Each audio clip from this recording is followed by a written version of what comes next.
Gladstone Regional Council are committed to fostering a proud, involved and engaged community.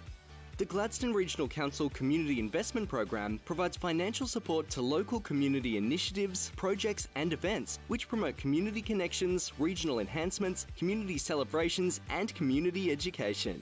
For more information on the Community Investment Program, visit gladstone.qld.gov.au. Gladstone Regional Council. Connect, innovate, diversify.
Illegal dumping and littering is a concern across the Gladstone region, with over 134 offences in the last 18 months. Our region is beautiful, but there are a few bad apples that ruin it for the rest of us, and they need to clean up their act. Commonly found items at illegal dumping sites across the region include car bodies and batteries, mattresses, tyres, white goods and furniture, and green waste. These items can be disposed of at any of the region's waste transfer stations, some of them even for free. Illegal dumping and littering pollutes our environment, harms plants and animals, and detracts from the enjoyment of our public spaces. It can lead to stormwater and ocean pollution, with large amounts of plastic, sugar sachets, and cigarette butts caught in stormwater traps and grates. It's cheaper for everyone to dispose of waste correctly. Illegal dumping and littering cost our ratepayers thousands of dollars each year in waste management and clean-up. It's also costly for our dumper, with penalties of up to $10,000. We can all work together to keep our region beautiful and dispose of waste responsibly by placing rubbish in the bins, or even holding onto the rubbish until you're near a suitable bin, and using our local waste facilities. Don't be part of the problem of pollution. We want you to be a part of the solution. From towns to the bush, illegal dumping and littering is everybody's responsibility. Protect our public spaces and natural environment by doing the right thing for today and tomorrow. If you see illegal dumping, Dob in a dumper. See it, report it, stop it.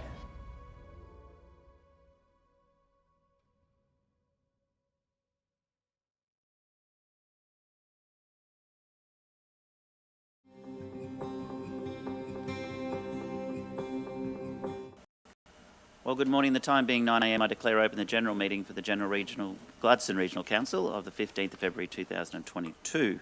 We're all present, so no apologies. The next item on the agenda is messages of condolence. Councillors, do we have any messages of condolence? No messages of condolence today. The next item is the prior notification of conflicts of interest. Mark, do we have any registered conflicts of interest? Thank you, councillors. Councillor Hanson. Mentioned, Mr Mayor, if I may, the community investment program, strategic programs. Councillor Hanson, do you have your microphone on? Thank you, Mr Mayor. I'll put my microphone on. Item G 4.3, community investment program, strategic projects.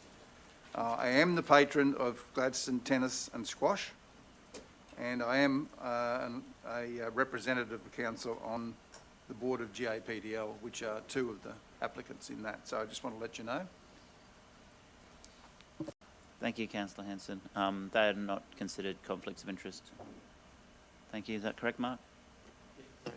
Being a patron, it doesn't merely give you a conflict of interest. Nor does being a council representative on a board.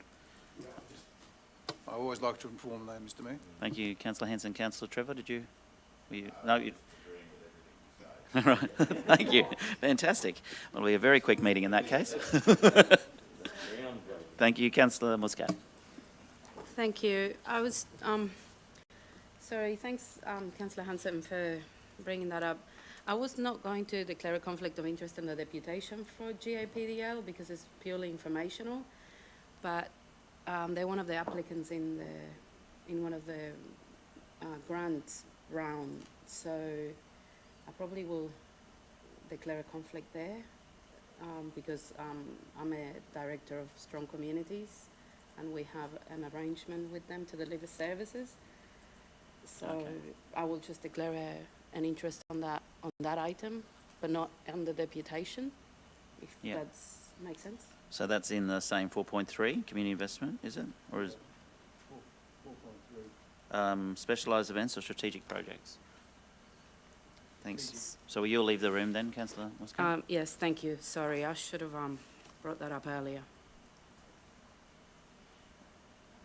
Thank you, Councillor Muscat. Any further conflicts, councillors?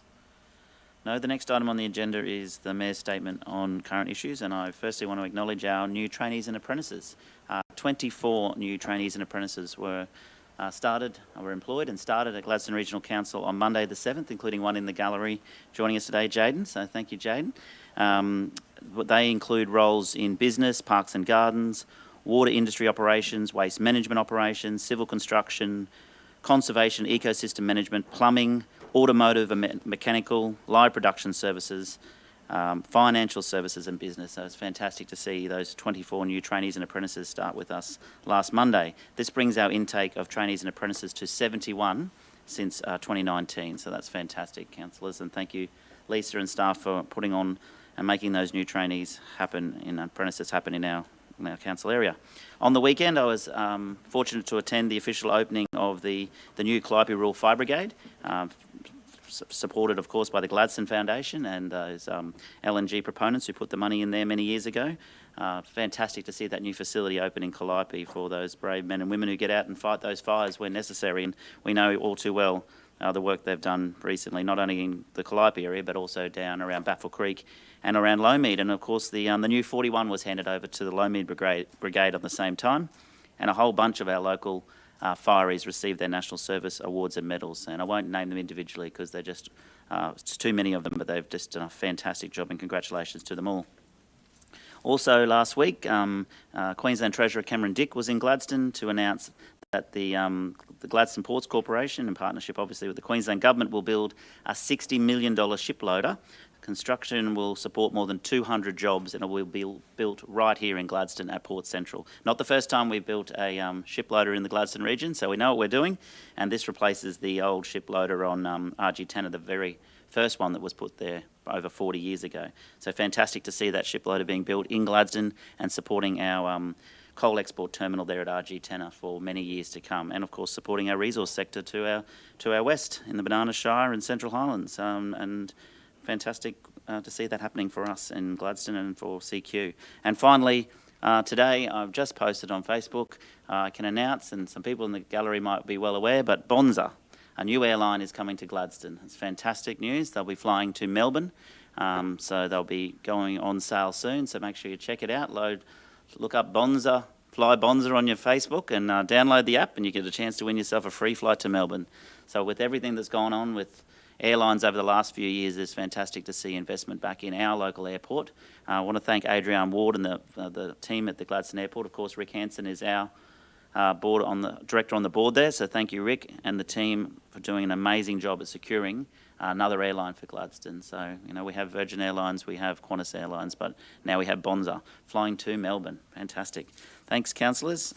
The next item on the agenda is the confirmation of the minutes, and G2.1 is the confirmation of the general meeting minutes for the 1st of February 2022. Have a mover, please. Thank you, Councillor Trevor. Seconded, Councillor Hanson. Is there any corrections, comments? No? It's Bonza. Thank you, Councillor Churchill. Put the motion. All in favour?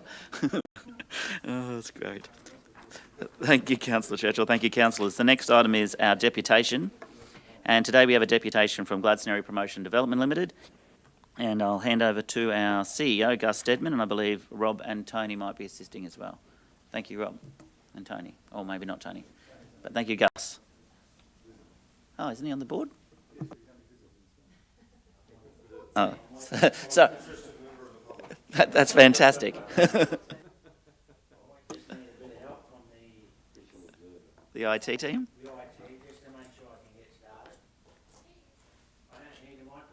Yeah, you do, sorry. Because it's live stream.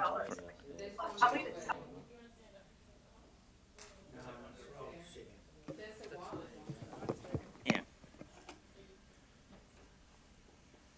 All right, we're up and away.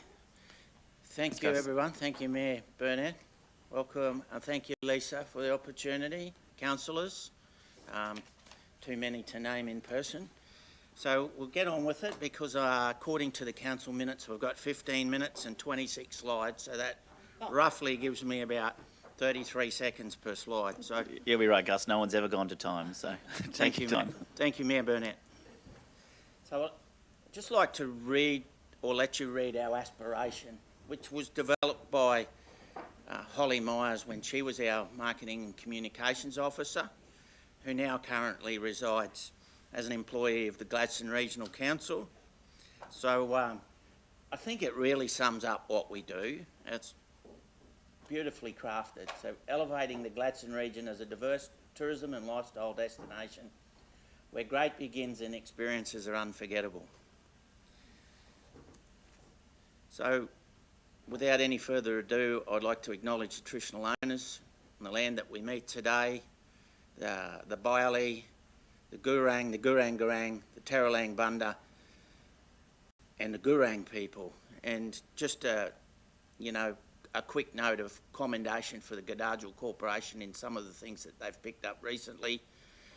160-odd thousand for a nursery, an agreement with CMERC to grow seagrass, 3 SKU programs, so they're really kicking some goals. And they've also just purchased a company from Umundi called Murawaka, who make Indigenous souvenirs, and they're relocating that business to Bundaberg. So really positive outcomes for the Gadajal Corporation. So I'd just like to commend Kerry and his troops for the job they've done there.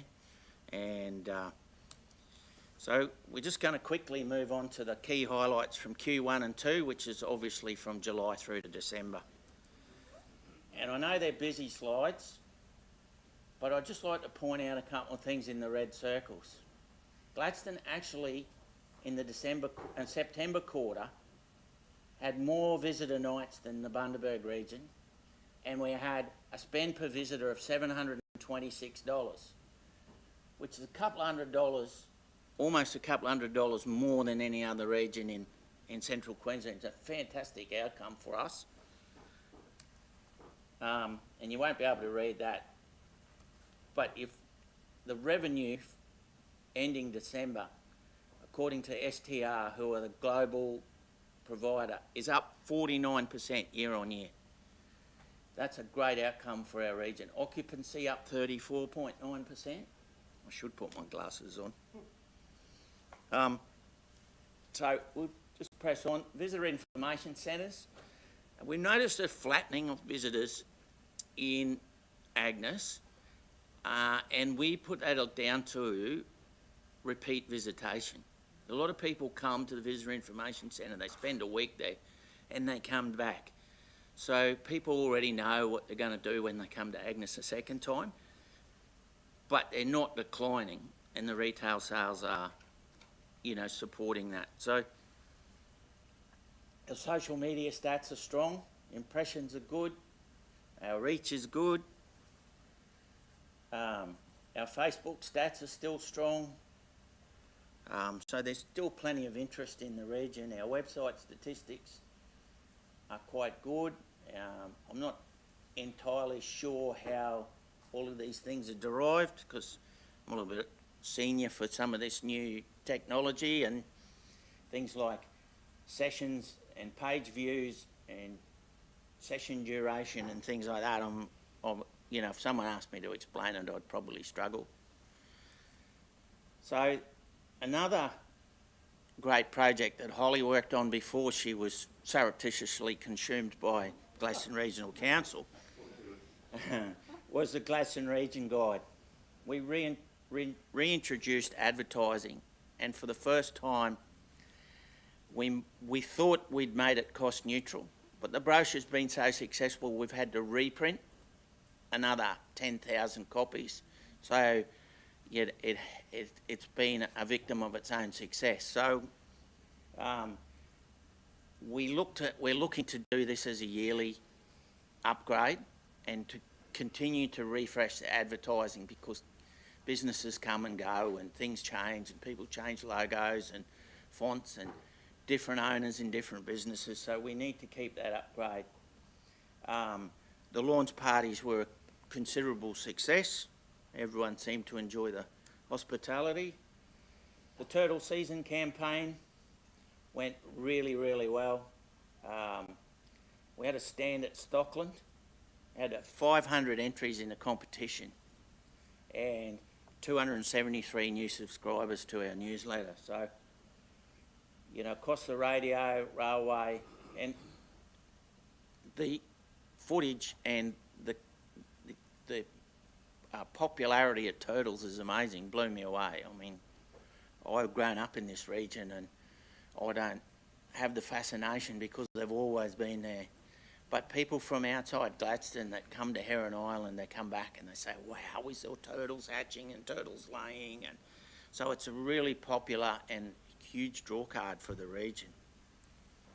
So with content creation, we used Hayley Bracewell to generate some new local content.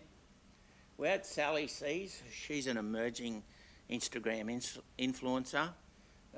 She had a great time in the region. 4 Boys in a Caravan. And Michael Guest from Real Action's got some amazing footage of Lake Awonga and some of the estuary fishing and things like that. So we're developing that content creation, and we're working on developing a more contemporary library as we go. We've got people booked to come Wednesday to do Phillip Street, to get us some more images of Phillip Street. So we'll just keep pressing on. Now this is a new regional tourism network. Gained some funding from the state government to develop data dashboards. Now this has been produced by Roy Morgan Research, and what it does, it breaks down everywhere in the LGA and everywhere by the attraction. So we get up to 35 attractions where they monitor device data and the device count. So that the highest device count in the Glaston region is Stocklands, followed by Gundoon Street, 1770 Marina, East Shores, and not surprisingly, Blomfield Street, Miriamvale. Tannum Sands Beach is up there, and if you switch it around to the attractions, Stockland, the Marina, Gundoon Street, Blomfield Street still up there, 1770 Headland, Agnes Water Main Beach, Tannum Sands Beach, and it goes down all the way, and it counts devices. So there's about 4 slides of this, but we will get to a point where we'll have any number of slides.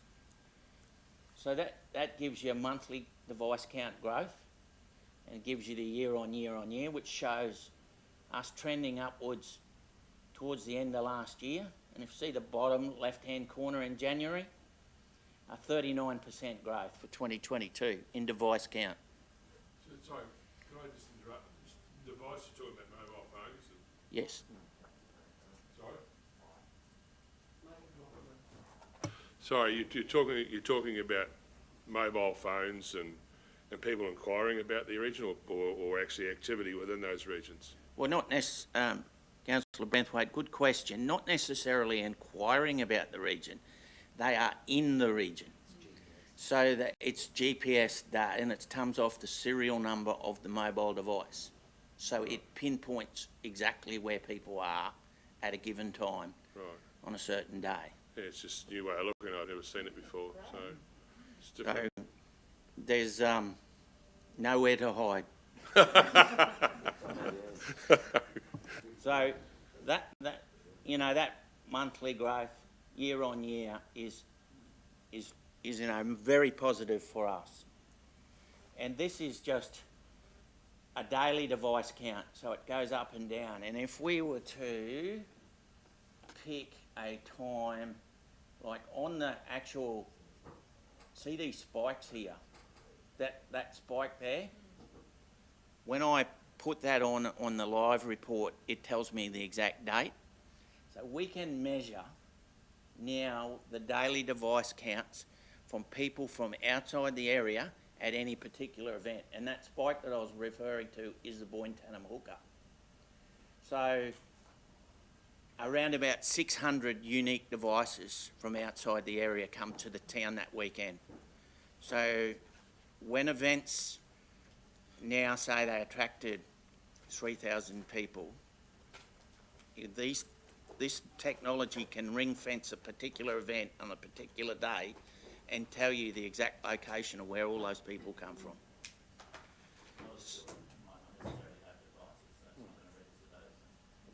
No, it's high level data. I mean, it's possible. But you can gain insights out of the data. You're not gaining total explicit numbers. So here's just a time period comparison from the 1st of the 12th, 2020 to the 31st of the 12th, 2020 to 21. So we're looking at December 21 against December 20, and you'll see Queensland visitors. So the grey period is December 2021.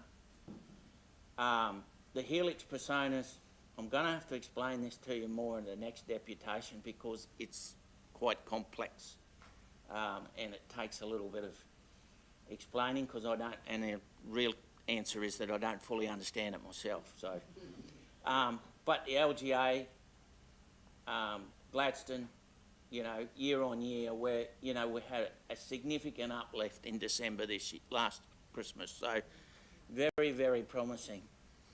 So, is there any questions on the data? Because there will be around about 30 or 40 slides in the reports, in the dashboards going forward. Yes, thank you, Gus.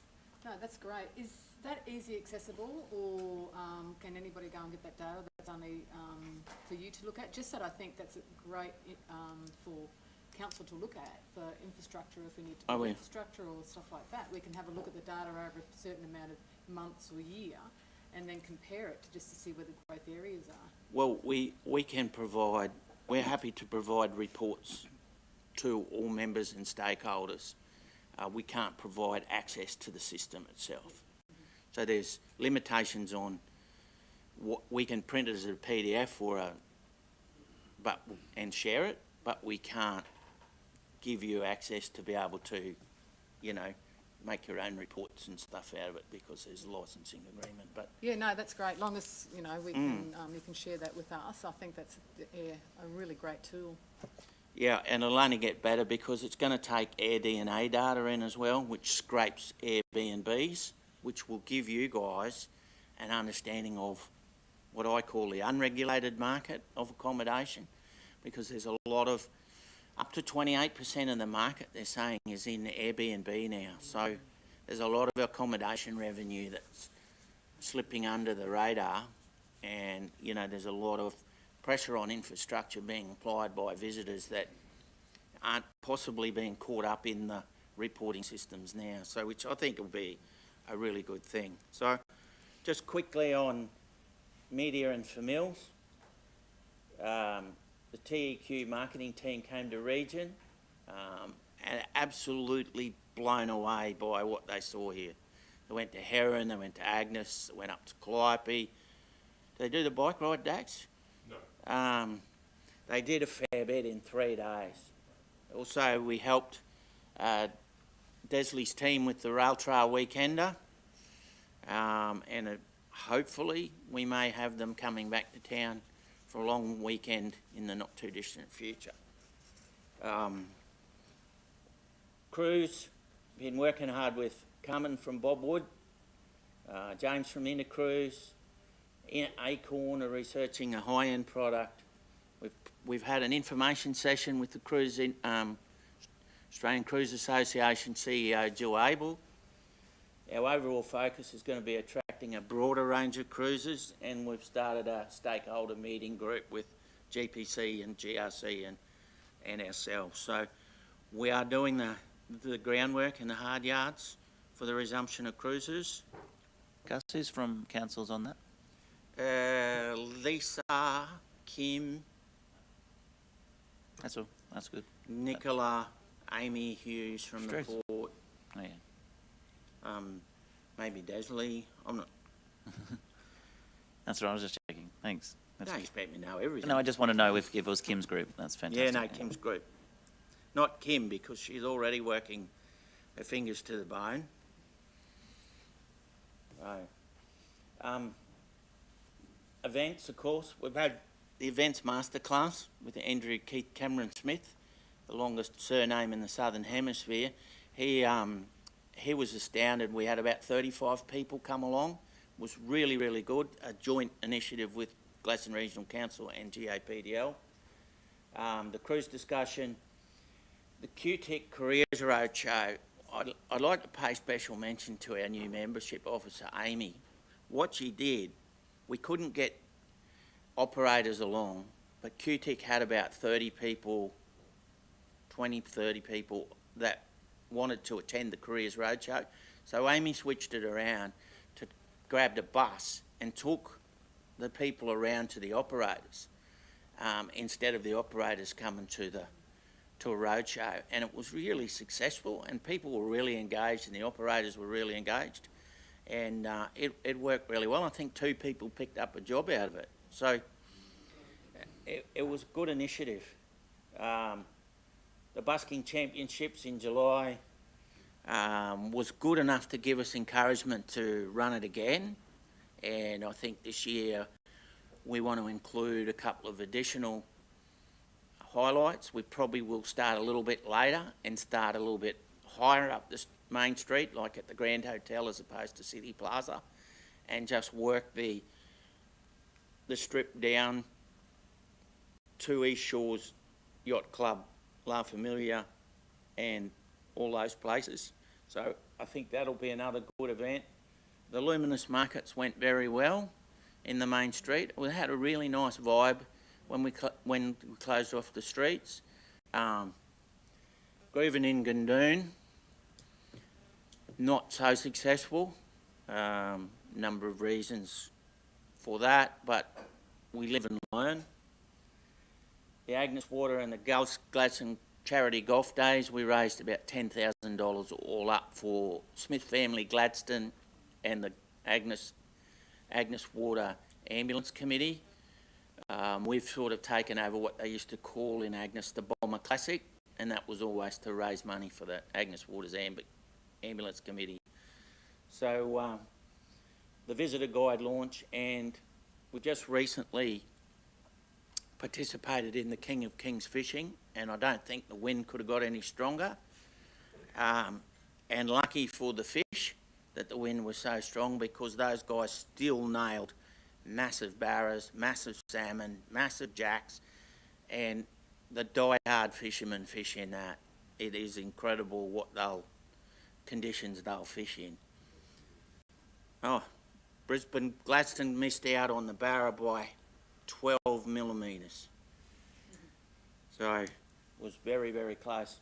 Now this is something that's very dear to my heart, is our communities for children, and I am so proud of what we have been able to get into at Phillip Street. I'm so proud of our team out there and the effort they've put in. The transition has been seamless. Although lucky we've got some extra stitches in the seams because we are bursting at the seams already. It is absolutely going great guns, and I am so proud of Wendy and the team. Shakira and the Strong Communities team have been supporting us. We've got volunteers out there, and I just want to give you a bit of an indication on what the uplift has been like. Now, there's massive pressure on childcare centres. That some of them have, and if you look at that 2021 numbers, 2,365 session attendances as opposed to 1,015 in 2020. I think Mayor Burnett should be proud, because this has been one of his key legacy projects of his incumbency as mayor, and I've got to take my hat off to Matt, because it has certainly been the best thing that's happened to our Communities for Children outlet. The only problem we've got now, of course, is that we don't have enough funding to pay for all the demand, and you know, it's a great thing that we're doing well, but it's not a great thing that there is so much demand for social services either. So we need to work harder in closing those gaps.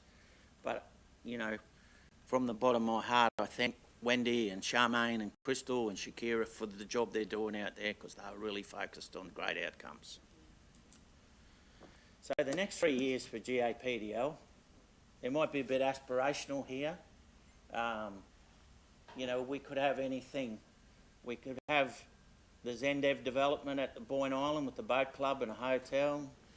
We could have a redevelopment of Uralla with new bowling greens and an additional hotel if we're lucky. The Agnes Water Interpretive Centre is on the drawing board. We're looking for more funding for that. North Curtis Island, the property that Pat O'Driscoll and John Morris have bought, are looking to develop that further into a fly and stay accommodation. The Stockwell Retirement Village at Agnes Water, it's going to bring a lot of people to town, and additionally their shopping centre to support it. The development of Curtis Island as a destination. Infrastructure over there is going to be challenged because it is becoming more and more popular as time goes on, and it is an absolutely beautiful place to visit and a great place to go camping. Of course, Desley wouldn't let me off without mentioning the Boyne Burnett Inland Rail Trail. Going gangbusters. The rail trail has got massive legs. It's going to be a huge attraction for our region. And to complement that, the Lake Wonga hatchery and all their recreational strategy will just complement the Boyne Valley so much. I mean, we've got so much potential for the Boyne Valley. It has been one of the sleeping giants of Queensland for many, many years. You know, when we've got Croombit Tops and the Discovery Centres and all those things are starting to come online, I think we've got huge potential in the Boyne Valley and really nice people up there to boot. Auckland Hill Lookout redevelopment, that should be a destination in itself when that is completed, because that will cap off that harbour landscape. People will be able to come into town, look out at the lookout, spend time at thing, and we need to keep people in town just that little bit longer so they stay that extra night, because that's when we get the maximum benefit out of people when they overnight stay. So you got to eat meals, eat breakfast, buy fuel and all that stuff. So, and I know that I've missed two very important things off this slide. Michael Comley would never let me forget it if I didn't mention Ward's Brewery, which he is progressing with slowly but surely, but I'm sure that him and Michelle will make that product something special. And I think the dive school with Carmen at Agnes Water is just going to be such a perfect fit for that location. And, you know, I've really always wanted to try scuba, so I'm going to be signing up for one of the first classes. I don't know how a fat bloke like me sinks to the bottom, but I might keep floating to the top, but I'm going to give it a go. So, looking forward, oh dear, I should have put my glasses on. The Turtle Tank Innovation Fund, we've had an information session. The response has been outstanding, and fortunately, Councillor Branthwaite did pick us up on a confidentiality thing, so I can't discuss some of the applicants, but some of the interest we've had has come from the other side of the country. So it's been amazing. Easter and Gladstone, we are working very, very hard with the Gladstone Regional Council team. We're working with Gladstone Festival and Events to support them, and we're working with Queensland Events and anybody else that needs support for Easter and Gladstone. So those operator deals, 7-night and 3-night fly and drive itineraries, social media campaigns, children activity booklets, and a large media piece. Nicola's working with the council team on the RV Drive campaign. The Tourism Australia National Content Initiative is going to be really, really good for the region. We've got at least 6 operators who will get up to 30 seconds or minute video, plus all new images, totally free, supplied by Tourism Australia. So I think that is really going to boost our collateral for the region. We're working on Book Easy. One way that we want to generate more revenue is to take the commissions that normally Booking.com or one of them take. Our members might as well pay us commission as Book Easy. So we need to encourage and try and get higher revenue streams through Book Easy. Networking events, we're planning more networking events. We're doing digital marketing workshops. QDEP and a TEQ events team are coming up, and we will encourage all of the events people to come to a trade show that we will hold. So every event in town will have a table, and they'll be able to present to the QDEP, to the TEQ events team about their event and whether their event fits within the Queensland Destination Events Program grant system work, so that we can attract more funding for our events, because I think we're getting a less than proportionate share of event funding in the region. Best of Queensland operator discussions. We're looking to change the membership tiers for GAPDL to include a Communities for Children membership, so that local businesses can support local people to develop programs for local people. And that means that all of the money you invest in Communities for Children stays in the communities, for the community. ATE, which is Australian Tourism Exchange, Darryl will probably head to that one. Get Local Sydney, Glenda Farah from Council and Nicholas Skur are there representing Gladstone at the moment, so that should be good. Destination Australia is early March in Melbourne. Nicola's going to attend that. And I draw the short straw and going to the Sanctuary Cove Boat Show with David Osmond from Gladstone Ports. So we're pretty proud of this slogan that we pinched from Nicola's boyfriend Mitch. So plagiarism is the greatest form of flattery. So you'll be glad you did. And I realise that a local legal firm is using the slogan in his advertising. So I'm very proud that to accept the flattery of the plagiarism. And last but not least, just instead of questions, we'll take feedback today. Thank you very much. Right. Thank you, Gus. Was that quick enough, Lisa? That's fine. Thank you, Rob. You had a lot to say there this morning. Look, yeah, he did cover it well, and I think the team's kicking goals and doing a great job. So that's my feedback. Keep it up, Matt. Councillor O'Grady. That's fantastic. Thanks, Gus. Thanks, Rob. Thanks. I was just wondering, do you get any data back from the Australian Data Warehouse about our local people applying to be on the data warehouse? Australian Tourism, ATDW, you mean? Yeah. Well, we manage a lot of the sites. Amy is doing it. And I was having a discussion with Sharon from Banana Shire the other day about the data warehouse. And as you'll know, she was Blues and Roots coordinator. She said, I'll never complain about having to do one of them again because she's been doing it for Banana Shire Council. It is an onerous task to manage. But they're aware of that at ATDW, and it is. We are improving our stats, our listings are improving. So that's the only monitoring we get. It is, an ongoing process. Yeah. Like any database, if you don't maintain it, it just gets out of hand. Yeah. Okay, thanks, guys. Councillor Goodluck. Thanks, Mr Mayor.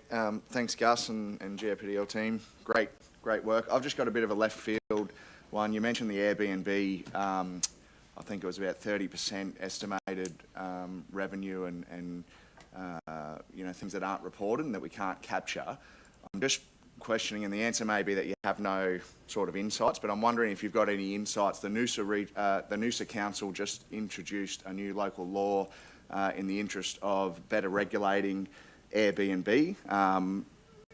Reading some of the information around, better safety for guests and, managing the impacts on permanent residents in the areas, etc. I know you'd be aware of some of the challenges that we have around Airbnb.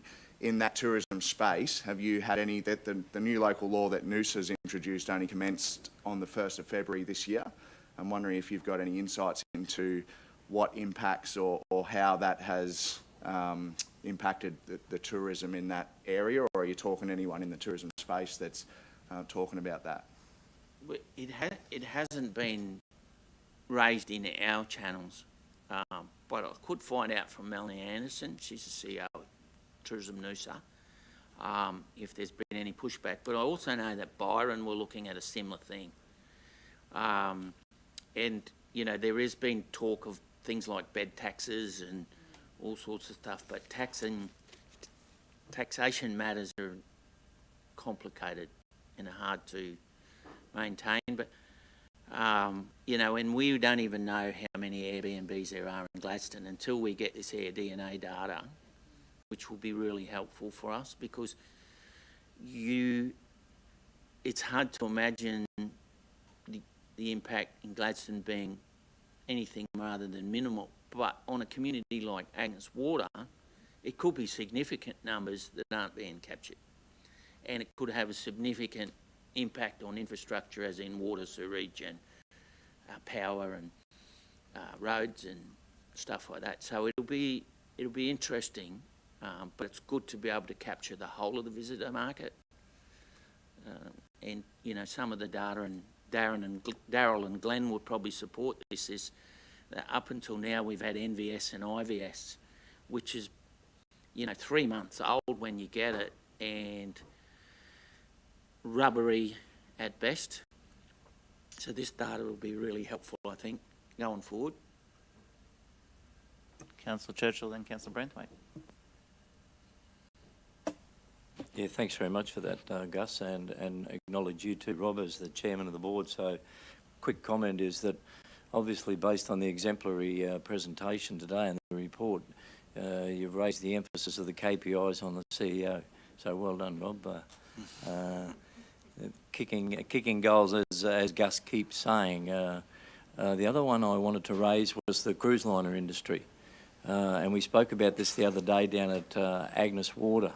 And there was a good article or a good feature on this morning's Sunrise in relation to the future of the cruise liner industry. And while we're talking about the cruise liner industry operators themselves waiting with bated breath to determine when they're coming back in again, and the tourism market and the RTOs and the STOs, state tourism organisations, all waiting for the cruise liner industry to come in, the feature of the article appropriately is about the suppliers and the traders, those that need to prepare for it, for whenever it may arrive. So my comment appropriately is consistent with what we discussed the other day at the DCTC meeting, is endeavour to remove that level of uncertainty. And as some of us would know, it was on the National Cabinet agenda last week, before the closure of the Parliament.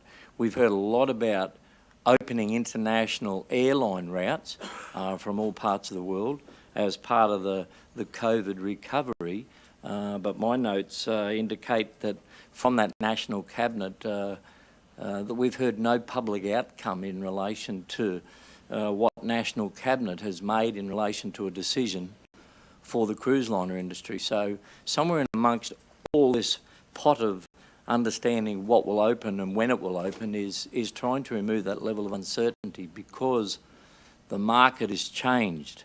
And with the market changing, we don't want to be spending unnecessary funds to get the market back again. Which I mean is that we've now got people that are actually preparing and are doing it. They're leaving our region, flying out to go and get a cruise liner somewhere else in the world.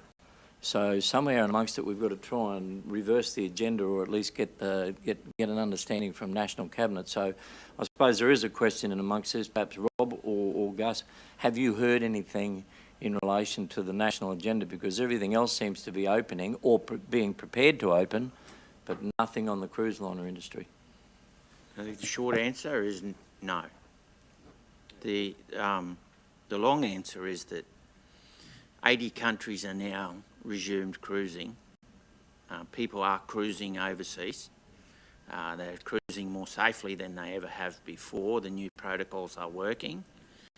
However, should Australia lift the ban, which was only up until the 17th of February, which is tomorrow, the next day, it will take over 3 months to get a ship or ships to come to the Australian waters, and then it will take some time to be able to crew them, because for a 2,000 person ship you've got in excess of 1,000 crew, and then we have to get all those people into Australian waters, or they have to get on board the boat in the Philippines or wherever it is now and bring it back and get it going again. So I think that in fairness, the earliest that we'll see them is sometime after June this year. We'd love to say sooner, but you know, it's in the hands of the governments, and then it's in the hands of the cruise lines whether they see commercial value in coming back. I'm sure they will, and you know, Australia's a great place to cruise, the best country in the world, but things take time, and it's so much easier to fill an aeroplane with a couple of hundred people and fly backwards and forwards every day than it is to fill a boat with 2,000 to 3,000 people. So yeah, date would be nice. I'm sure it will come out before May. Fantastic. Councillor Branthwaite. I just love masks. Yeah, thanks, Mayor Matt. I suppose it's a bit of a commentary on what you guys have just been talking about there, and I'll come back to the Airbnb side of things. The likes of the cruise industry coming back here, it will happen. There's no doubt about that. And one day Gladstone will be back on that I suppose destination list again. But it'll be a while. But they are selling cruises now. They just every time they can't do one, they just cancel it and put forward. So I even said to Jenny the other day, I said, "Oh, there's a cruise here starting in Brisbane and going right around to Perth. What a great trip that would be, So there's those sort of things that people are starting to think about. There's a hell of a lot of people out there now that are wanting to go cruising. Getting back to the Airbnb side of things, it's one of those things that's probably in my past life, and the same with Glenn's probably past life. It's one sector of the market that's piggybacked on all the hard work that all the promotions have done, and they really don't contribute to it. But it'd be nice to see the Airbnb sector at least contribute to the promotion of their region. We need Airbnb because there's flexibility with it, and it's probably the economy. If a person has got a motel, they'll probably totally disagree with me, but unfortunately it's the way of the world. It's there to stay, so we've got to be able to work with it. But it'd be nice to see that sector actually contribute to the promotion of their region rather than being the ones that are piggybacking on everybody else's hard work. It's really there's a lot of things going on. The way that I think the membership side of things is structured within the RTOs probably needs to be looked at as well. Personally, I'd like to see membership scrapped and a fee for service put in where everybody gets promoted, from the butcher to the bakeries, because they're all experiences within our community. But the Airbnb side of things, it would be really cool if especially the RTO land from you guys really went to that whole industry and said, hey, how about you guys starting to chip in a bit and help out? Well, we can. It's much easier to mount a reasonable argument when you have the data in your possession. Yeah. And the other thing, the comment that I would make on membership, Darryl, is that yes, we would be prepared to scrap membership, provided that the council was prepared to top up the additional revenue that we require. We've already asked TEQ for a 50% increase in our funding, and brick wall? Eh? Brick wall? No. No? No brick walls. And, and that would be, likely have to be matched by our LGA, so I'll be more than happy to have that discussion with Kylie and Kim in due course. But, we need to raise revenue and capital to be able to provide services. Totally agree. So, membership is one way that an operator can have skin in the game, and that, if you provide something for free, you'll never ever be able to charge for it ever again. So, I think that membership should be here to stay personally, but I'm happy to take extra support from Gladstone Regional Council should they be willing to provide it. Thanks, Councillor Branthwaite. Thank you. Just what we needed to hear this morning. But Council has always contributed to GAPDL as long as the state government match it, and as long as they continue to match it, I'm sure that we will. And if you can get some more money out of the state, I reckon that's a great conversation for us to have around the table. You'll certainly have my support. I love it when you can leverage. If you can put in $1 and the state will give you $1 and the feds will give you $1, then the ratepayers only have to fork out 1/3. I love it. And our community benefits from triple the promotion. Councillor Brown, good luck. Thanks, Gus. Just with the Airbnb stuff, the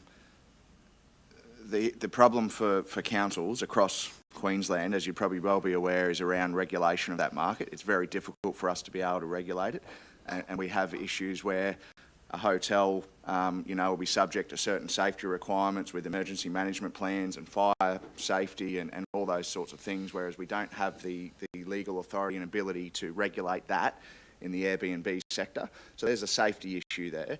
On top of that, we don't have the ability to manage impacts to permanent residents, and I'm sure Councillor Trevor could tell you about some of the impacts that are there, particularly in Agnes Water, as you said.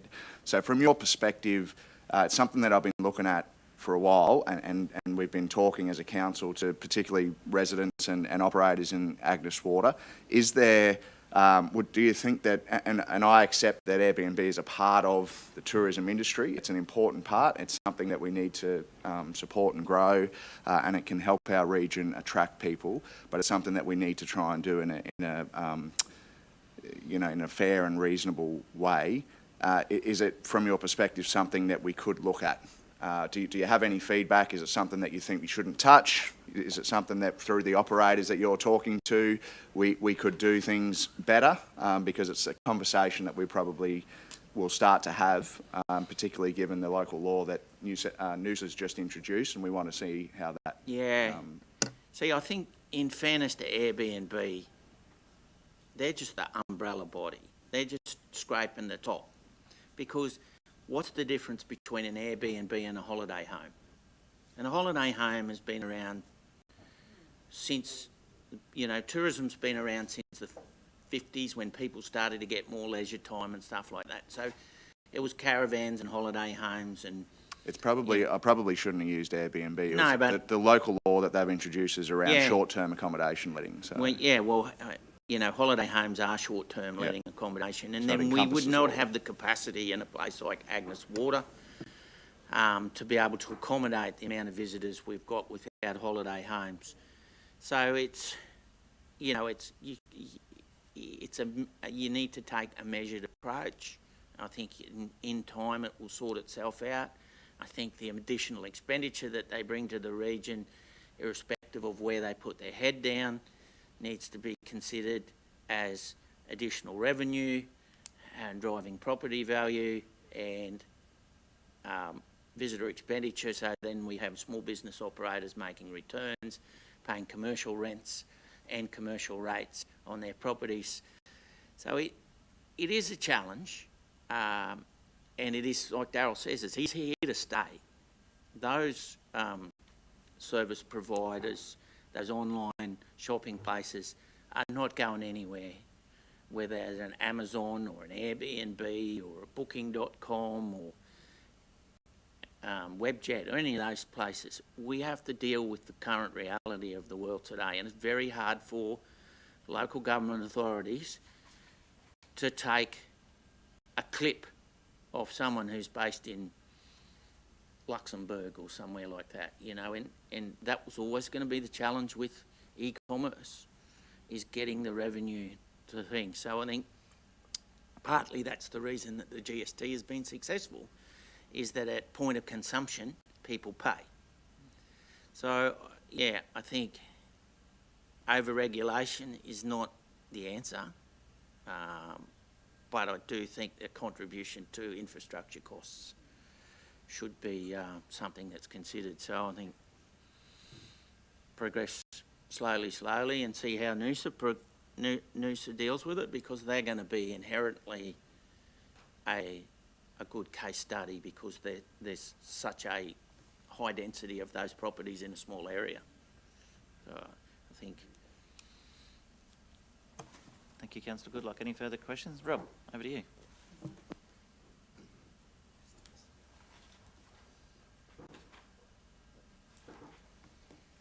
There we go.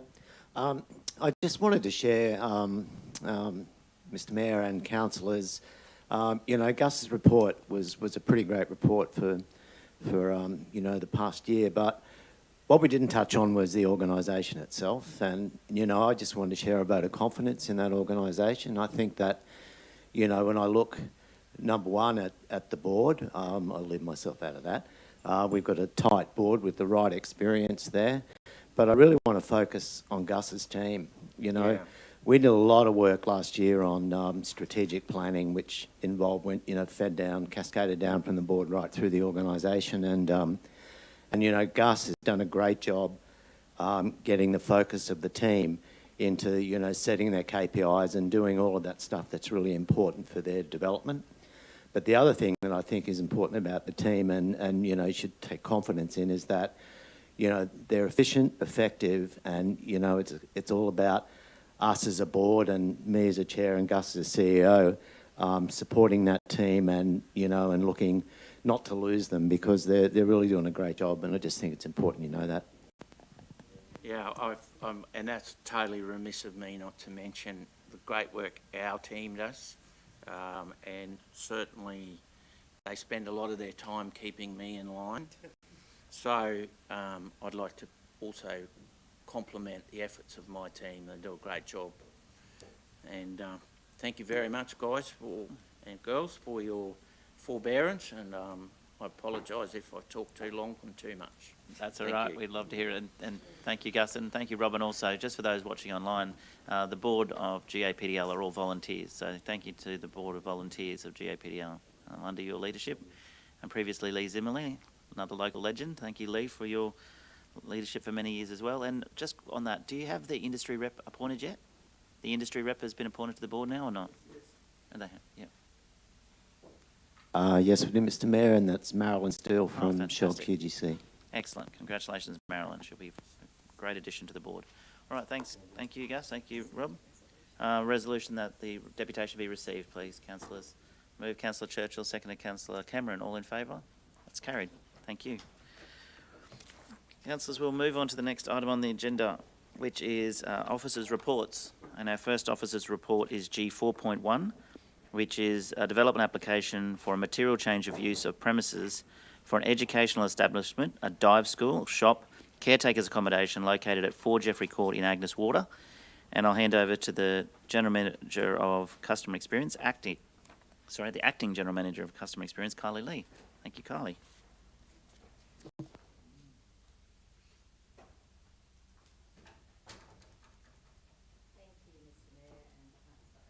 Thank you, Mr. Mayor and councillors. I've also got Shante Farrington with me today, the Senior Planning Specialist. I'll provide a brief summary of today's report, and Shante, as author of the report, can provide further information and answer any questions that councillors may have. Okay, so we've received a development application for the material change of use on the 12th of October for an educational establishment, which is a dive school, a shop and a caretaker's accommodation. The application has been prepared by Zone Planning Group on behalf of Inhalex Investments Pty Ltd. The existing use is a dwelling house in a mixed-use zone. In accordance with Council's Our Place, Our planning scheme, the proposed shop and caretaker's residence are categorised as code accessible, whilst the educational establishment is impact accessible and the application must be publicly notified. 4 submissions were made during the public notification period in November and December, all of which were positive, citing benefits for tourism and visitor attraction, education and skill uplift, new tourism activity and development design. Following the appropriate assessment and review, the officer's recommendation is to approve development application 56221 for a material change of use for premises for an educational establishment, shop and caretaker's accommodation at 4 Jeffrey Court, Agnes Water, subject to the relevant conditions. I invite questions from councillors. Thanks, Kylie, and thanks, Shante. What a great report. Just for me for next time, can we make it so I can read the pictures better? When you zoom in on, that's great up there, but not on my laptop. But it is going to be a fantastic new business opportunity in Agnes, and I looked at it and thought about this for a long time because their homes there, they're residential, but it is zone mixed use. And I sat there thinking, now if I live a bit further up Jeffrey Court, do I want this as my neighbour? Those sorts of things. Do the neighbours want this? 4 submissions, all in favour of it. Goes to show that the community support it. It is a good location. It is a mixed use zone. I can't find any reason to refuse it. So thank you for your. Not that I want to find a reason to, but I can't fault the report, and I think anybody who reads it would understand why it looks like you're putting a shop in a house, but it's in a mixed-use zone with a community support for a dive school in Agnes Water. What a great opportunity for the community. Councillors, questions? Councillor Churchill. May not necessarily be a question, but it might be something leading. I concur with your comments, Mayor Matt, as I'm sure others will. But as we start to see this type of development occurring, and it's a matter that's been raised previously, from my perspective, I don't have the concern, but the growing concern will be as utilisation increases, as the market grows, as more people want to use this and become actively involved in the services, that brings about an increase in traffic, whether that becomes foot traffic, whether it's four-wheel traffic, two-wheel traffic, bicycles, etc., etc. So I'm totally supportive of the officer's recommendation, but I think it's a matter that Councillor Muscat raised previously, albeit by others, that at some stage I think we need to have a look, get in the helicopter and have a bit of a look at a traffic study or a traffic management program for the future. I'm not suggesting that today, and I'm not bringing forward or bringing forward any suggestion of a resolution contrary to that, but this is quite exciting, and I've got no doubts that this will trigger perhaps another business opportunity in that particular precinct or in that area, either intro or outro.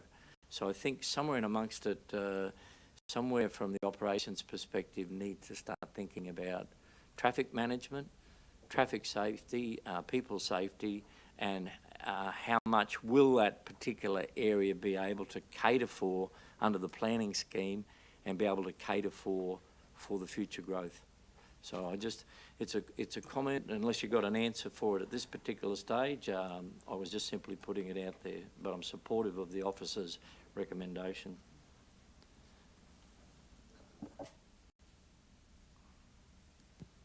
Thank you, Councillor Churchill. Just in regards to this particular application, they do have a private bus that's going to charter a majority of the students to the site.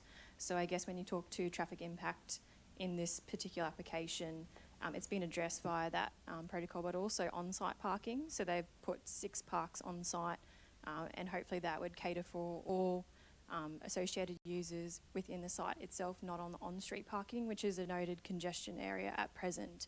I believe there might be some traffic study reviews as an operational plan through our Strategic Asset Performance Department, and that may be focusing in the Agnes area, but that can be noted as a item that we can look into. I suppose the final aspect of that, perhaps that's something that if it's sitting in the operational area, maybe we look at that when we get into our budget cycle for the next financial year. Thank you. Thank you, Councillor Churchill. I have Councillor Cameron, then Councillor Braithwaite. Yeah, thank you, Mr Mayor. Look, I did have a look at that too, relative to the parking, but I do notice there's a proposed car park very, very close to that could be very useful for the facility, so I don't think parking is going to be a great issue. Look, I noticed reading through this, there's mention of a dive tank, but not a lot of detail about what it is. Can you give me an explanation on what it is? Is it basically what I'm getting at? Is it above ground? Is it in ground? Thank you, Councillor Cameron. The dive tank itself is above ground, so it'll be a converted shipping container, as we're aware in the material submitted as part of the application, and it will have the training facility. So when they conduct the actual dive course to get accredited through that facility, that will be done in that tank itself. Where I was coming from, if it was in ground, I would imagine there'd be an acid sulphate soil issue, being very close to the coast, but if it's above ground, it's not a problem. Thanks. Yeah, I'll just note on that there is a recommended condition for if they do come across potential acid sulphate soils, they have to do the relevant management plan as part of the relevant building work. So if they do come across that as part of the footings associated with the tank or other structures on site, that should be mitigated through that process. Thank you, Councillor Cameron. Councillor Braithwaite. Thank you, Mr Mayor. On page 22 of 57, I see the attraction for visitors. The average diving guest stay is 5 to 10 days, which is pretty huge. So I presume with that sort of stay, and you've got, I don't know, probably a course that lasts 3 or 4 days at least, there'll be, traffic from where they're staying to where they're going to. So, or else they're staying close by, and with the likes of the possible car park along the way, it would alleviate that. But there is nothing bad about this proposal. It's a really good report. Thank you so much. And I'd like to actually move the motion to go with the officer's recommendation. Thank you. Thank you, Councillor Braithwaite. Move, Councillor Braithwaite. And if they stayed at the Mango Tree or the Beach Club, they wouldn't need a car. They could exactly park right. and walk. Bikes. Yeah, that's right. Well, that'd probably be used for students mostly, but if you're visiting to go on a dive school, you know, you can walk from the beach club or across the road from the mango tree. Councillor Hanson, you happy to second, or do you have a question?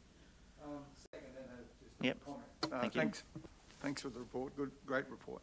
I'm happy to see the footpath has been included.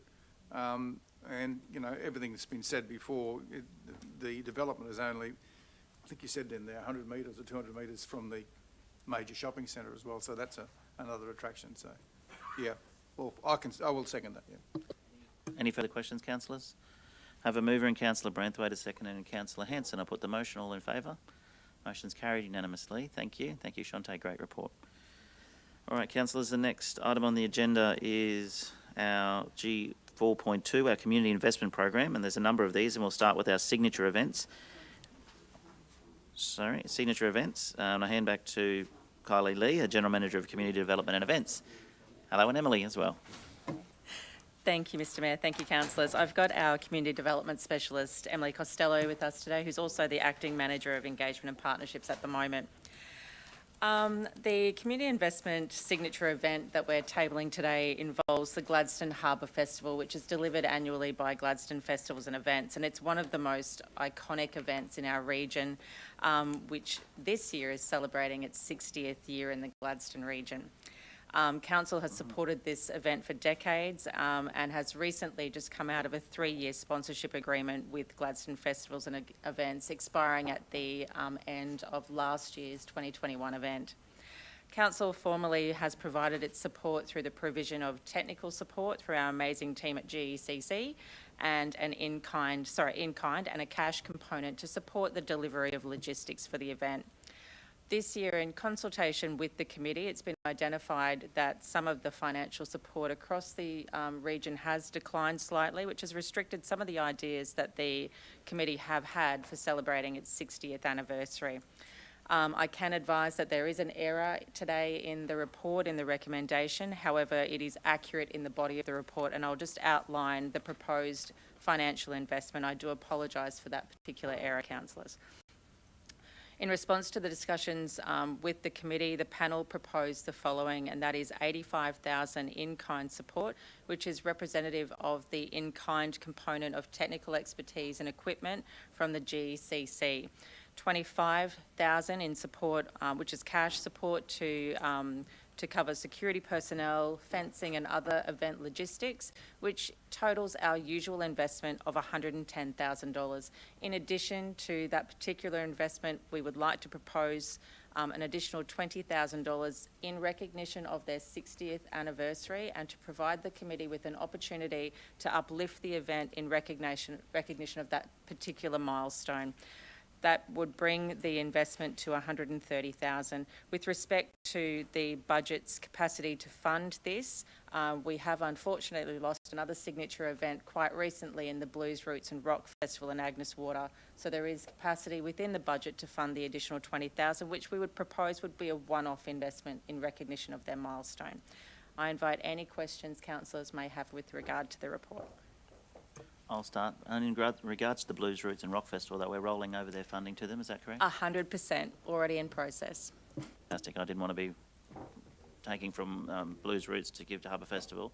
That's fantastic. Questions, councillors? No questions? I'm happy for you to second it, because I'm going to move it from the chair. Thank you. And I'll move the motion, and it'll be seconded by Councillor Churchill. Is there any further comments or questions? Yes. Sorry.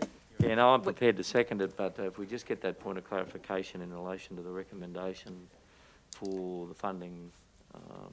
Sure, I don't know if we want to put Mark on the spot filling in today, but I think Kylie just confirming the recommended amounts in that box there, so the $20,000 one-off, $85,000 in kind and $25 cash. That is the total amount of $130,000. If councillors are happy with that, if you'd like us to replicate the whole recommendation on the screen. So I don't think so. I'm seconding Mayor Matt's motion. There's just a clarification in the makeup of the total amount. Yeah, councillors, the total amount as part of your officer recommendation is actually correct. Yes. It just gives you the paper gives you the detail there as to how that's made up. My apologies, I had that the wrong way around. Sorry, councillors. Thank you, Kylie. Councillor O'Grady, before I put the motion, do you have a question? Yes, I do. Thank you, Mr. Mayor. Kylie, I was just wondering, have they indicated that they will be running something for the 60th anniversary or doing something special? The committee have expressed that they had a desire to, Councillor O'Grady, but they just couldn't fund it. There's been a decline across the board in their sponsorship, and that's no fault of the investors. They've just got different categories of support that they're aligned in their strategies. However, it is an opportunity for council to supply them with that support. Okay, thank you. No further comments or questions. I put the motion. All in favour? Thank you. The motion is carried unanimously again. We'll move on to the next item on the agenda. I believe Councillor Muscat has a conflict in this one. So it's G 4.2, which is our Community Investment Program strategic, so 4.3, strategic projects. And I'll hand back to you, Kylie. Thank you. Thank you, Mr. Mayor. Thank you, councillors. This particular report talks about Council's Community Investment Fund for strategic projects. Now, this particular fund provides support for sporting organisations and community organisations under the revised Community Investment Policy to fund up to $100,000. Applicants are required to invest a portion of 20% towards the total cost of the strategic project. All applicants to this particular fund attended a grant information session which was specifically designed to support good applications to the fund. Now, these sessions were actually designed and conducted based on feedback from the prior year's strategic project round to support the applicants and really strengthen the process. Applications were reviewed and did require additional information in the first round. Council went back to all applicants to provide feedback on their applications and provide them another opportunity to align further with the guidelines of the fund. The panel assessed the applications based on the key selection criteria, which includes the fund objective and aims, demonstrable need, opportunity for collaboration, encouraging multi-use, timelines for delivery and ensuring the projects are shovel ready. The Boyne Football Club's application for the extension of playing surfaces aligned with all key objectives and scored the highest percent at 76. The application clearly aligned with the wellbeing objective and aims of the fund, which include increasing participation, access and organisational stability through major upgrades. The club has seen continued growth in its senior and junior areas and has embraced the multi-use of the facility through the attraction of school carnivals and Football Queensland's Girls United Carnival. With respect to the Dennis Street Precinct irrigation project, the current design has considered the future expansion of the Boyne Football Club's leased area. I'll just go through the feedback on the other three applications for councillors' information. Whilst the Chatham Sands Rugby League Club's application had merit, it ranked lower than the Boyne Football Club's against the criteria. The application was submitted under the wellbeing category, which had some alignment with the redevelopment of a first aid facility on the lower floor of the building. However, not so much with the shelter area for the newly acquired bus. The Gladstone Tennis and Squash Association application also scored highly. However, the panel did note that council has invested $100,000 from this same fund in 2018 to upgrade courts 1 and 2. The panel did note, however, that there is a need for continued investment in sporting facilities and recommended that the association approach council for a letter of support to strengthen any applications they have for other funding streams. The last application was from Communities for Children for shade sales in the Nutchie building. The panel assessed this application and whilst it was assessed highly, suggested that given it is a council-owned asset, that consideration be given in council's capital program for consideration of funding of shade sales. Council officers will be working closely with the Chatham Sands Rugby League Club and the Gladstone Tennis and Squash Association in its proposed 2022 Strong Steps capacity building program, which will support growth in the area of project management and grant writing. We also further suggest that they utilise the services of our funded grant program that's being delivered by Not-for-Profit House. Should Council support the recommendation by the panel, it is proposed to provide $73,216 to the Boyne Tannin Football Club, leaving a remaining total of $26,784. I invite any questions to either myself, Emily or Sian Maddox, who is online. Thank you. Thanks, Kylie. Totally support the football club getting that funding. I've been on site and seen firsthand the need for the multi-purpose sports facility at Seagulls. It's disappointing that that's not getting funded. I understand that the application only got a 44%, but it really is needed. So I'm glad that you're going to work with them to get that up. So when would be the earliest they could reapply for that funding? Is it in 2023? Yep. Okay. Is there any other category they could have funded under? You want to talk? Thanks, Emily. I'll hand over to Emily for this one. Thank you. Thanks. Good morning, Mr Mayor and councillors. The next round of strategic project funding would align with the next financial year. It should open up. CN is out working the calendar of funding rounds as we speak. The project could possibly seek to apply for funding under the elevator stream. I'd need to check the available budget remaining in that stream to consider whether a project of this financial impact could be accommodated, but that would certainly be something that they could investigate. The elevator stream could also support the club in building capacity through the capacity objective or the planning objective for strategic planning of the site itself, organisational capacity and those sorts of initiatives. Okay, thanks for that. Yeah, and obviously we'd love to have some new tennis courts as well. Glaston Tennis have been really successful in recent years of getting some funding, so congratulations to them on that. Yeah. Oh, they get funding from right across the country because they're really good with their applications. So congratulations to them for that. If we could work with them to get their applications up either through us or through the state, that'd be great. Councillor, good luck. Sorry. Thanks, Mr Mayor. Thank you, Kylie and Emily. I'm happy to support the recommendation. I think it's also great to see a number of applications for this fund, which is something that I know councillors and council through the team's work has been pushing. I'd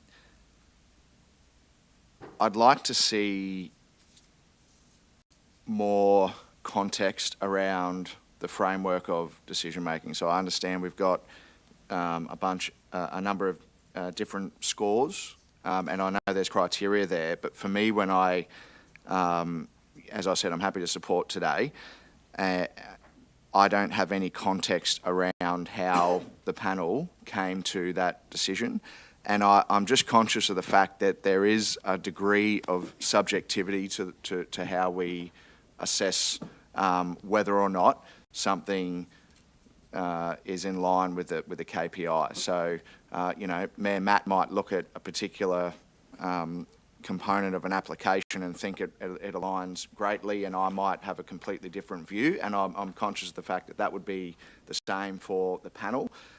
So that's why, for me, I'd like to see the context in which the panel makes those determinations. And I'm not sure if that needs to be maybe a confidential attachment, or because I understand that would be, we want the panel to be able to make those recommendations without fear of reprisal or anything. And I'm not sure how that works with our governance, but I need that context when I am going to support these recommendations. I know this is a sort of new way that we've set this up, so I'd like that moving forward so that I'm comfortable with how we've got to that determination.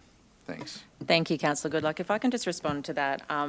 As we talked about this a little bit a few weeks ago, but the assessment process that we've put in place is robust and transparent, and I'm absolutely happy to provide the way that we actually do that as a confidential attachment to give you more context. To let you know, so each of the key selection criteria are weighted, and then the panel assess the applications and basically give them a ranking, and that's based on 0, no evidence, 1, some evidence, 1, 0 evidence, 2, some evidence, 3, meets, and then 4, exceeds. So we've really worked with the applicants to make sure that their applications reflect the key selection criteria for exactly that reason. So the panel will actually read through the applications and mark them accordingly, and then based on the rating and the weighting, an assessment score is constructed. And that's how we deliver a fair and reasonable assessment process. But I can absolutely provide all of that detail for you. I agree, there's different perceptions that each person on the panel brings, but it's done in a way where it's quite methodical based on the application, the information that the application has within it, which is why we put so much effort into making sure the application is strong. Thanks. Before I throw to Councillor Hanson, it's also handy to know, like, have someone from the panel actually sat at Seagulls and seen firsthand how the current facility doesn't work, or have they been to junior tennis? Have they gone down and had a look, not just junior tennis, but a long time since they played that, but been down to the tennis courts and seen that seen how the courts are operating? Because I wish we could find another 70,000. I'm sure I'd love to find the money for tennis as well, but I have no doubt they'll get that funding. But rugby league, I just personally think that is necessary. I really hope they can get the funding. Councillor Hanson. Sorry, Mr Mayor, mine's on a very similar line to Councillor Goodluck. And I think on page 34, is it? 35, the panel assessment process says that the overall score ranking is an average of panel members, which you just said, scores, and is used to inform the recommendation. But there's a certain amount of subjectivity there, is what Councillor Goodluck is concerned about. And a group applying for funding, how can they expect to both meet the scores, that the panel, and it's done fairly and correctly, and then go through a means of subjectivity as well? So how can they meet a score on subjectivity, because it's everybody's opinion on what's may or may not happen? If I can just answer that, it allows no consistency. Subjectivity allows no consistency. We have to have a non-biased approach. We have to go through, and that's why we have the system that we do. So we have weightings and rankings based on the application. We can't have a biased approach towards this, otherwise it wouldn't be a fair process. I'm not saying there's any bias. I'm just looking at process, and there's no way in the world I want to change the outcome of today's report. It's just future reports and understanding what you do is what Councillor Goodluck wants to know as well. And perhaps we could provide that, you could provide that to us, as you said you will, at an information session or something like that, so that we can clarify, and then if we have to make some changes and make some community changes, perhaps we can do it that way. And also, again, the old chestnut, we haven't got a sport and recreation panellist. So, because we haven't got a sport and recreational specialist. And I think it's really ideal if we're governing and judging sporting applications. I agree with that, and I don't need to know today, but I'm sure the panel have done a really robust decision, but I wouldn't mind just knowing at a later date the collective years experience in the local region of the panel. Like, how long have they lived here? I know their staff and they all work for us and they do an amazing job, and I know some of them personally, and so I can rate that some of them have been here for a long time, but some might have only been here for a short time.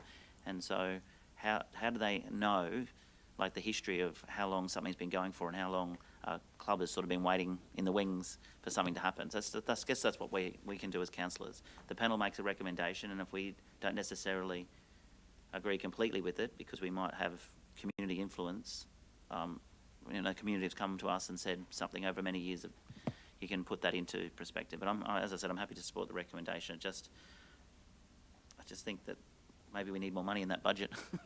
Any further comments, questions? Oh, sorry, I did have someone. Councillor Churchill, no?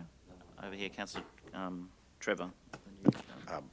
Thanks, Mayor. I will limit my commentary in relation to this, given your position as a federal candidate, Mayor Matt. But my suggestion, Kylie, to the unsuccessful applicants today, is whoever they may be, is that I would encourage them to, given that their applications are now very weighty and well done, I would encourage them to pass their unsuccessful applications on to their federal candidates in the lead up to the next federal election.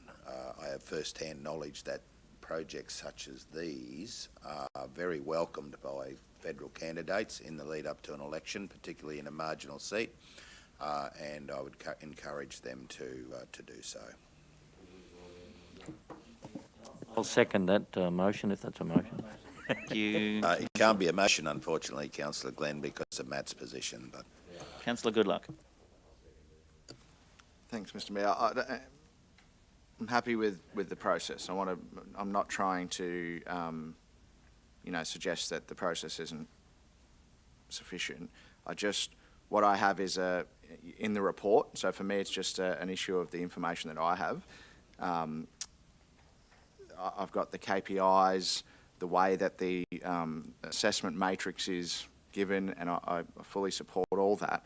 And then I'm given an end score, but I don't have the context around how the panel members applied the criteria to the assessment. I haven't seen, personally, the individual assessment, so I've got no idea. So there's just an information gap there for me, and I need to be able to have that context and understanding, because I'm going to bump into these people, and I need to be able to explain that as well. So there's just an information gap there, but just wanted to make sure. Thank you.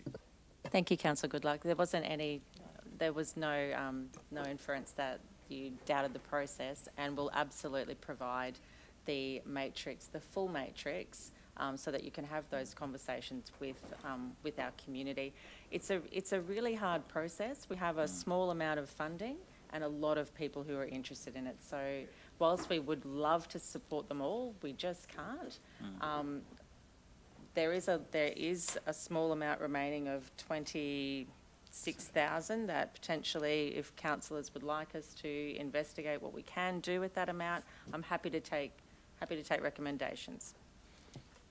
I don't think we should make decisions like that on the fly today, because no one's applied for 27,000, and I don't want to give a club $27,000 towards a project that's 70,000 or 100,000 unless they asked for it, because it might fail. I think what Councillor Goodluck is saying is absolutely excellent, and I think it's the understanding of the people that are applying it, the groups that are applying it, their full understanding of the process, and that's the questions we get feeding back to us. And of course, the criteria is fine, and we're not saying anybody's doing anything wrong. We just need to have a more robust information on how it's come to, so that we can inform the public. Thank you. Trevor. I think, Councillor Hanson, that we should trust the process. Oh dear. Race 5, Rose Hill. Councillor Cameron. Thanks, Mr. Mayor. Look, Holly, you touched on the quality of the applications themselves. It's not a part of the weighting matrix, so what sort of impact does that have when you're looking at one? And does that go back to the applicants to say that, well, look, you didn't quite get there, but the quality of your application was lacking in certain areas? I'm really proud of the team for how they do this. So, as I was stating before, we assess based on the key selection criteria that is there. So those 4 KPIs, key performance indicators that we have there. So when we don't get enough information to appropriately assess something against a criteria or an objective, we will go back to the applicant and ask them to strengthen their application in that particular area so that it's fair and so that we have the information we need to make an appropriate assessment. Did you want to touch on that, or are you happy with that? You happy with what I've said, or you want to? I'm happy with what you said in relation to the way we go back to applicants. I just wanted to sort of brief councillors on how the panel is made up. So the panel itself is made up of a selection of staff from across council, subject matter experts, depending on the, I suppose, the genre or the field that we're looking at applications against. So in this particular instance, the panel was made up of the Manager of Engagement and Partnerships, Community Development Specialist, Property Acquisition and Disposal Specialist, and the General Manager of Community Development and Events. Thank you. That helps answer my question. Councillor Grady, did you have a question? No. Okay, I have a mover in Councillor Goodluck. A seconder, please. Councillor Trevor, any further questions or comments? Put the motion. All in favour? Motion is carried. Thank you. If we could have Councillor Muscat back in the room. Thank you, Emily. And thank you, Kyle. Oh. We have only a few items left, but if you'd like to break for morning tea, we can do that. And then you can... Yeah, all right. We'll break for morning tea and we'll be back shortly. Thank you. Thank you, Josh.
Sign up to Council's disaster and weather event warning system. Receive alerts about emergency news, severe weather events and other public safety alerts via SMS or email. Registering to the disaster messaging system is free.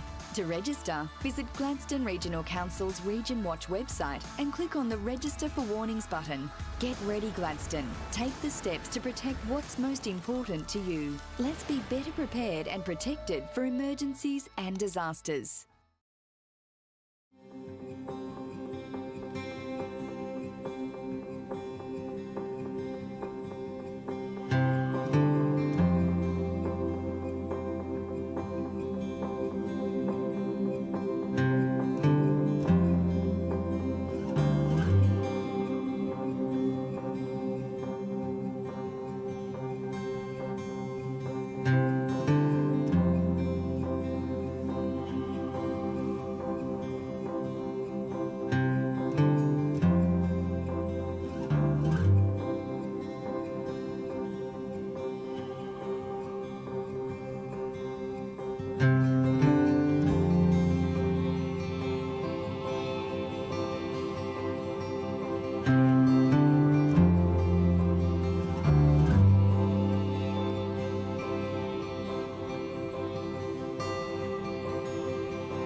Gladstone Regional Council are committed to fostering a proud, involved and engaged community.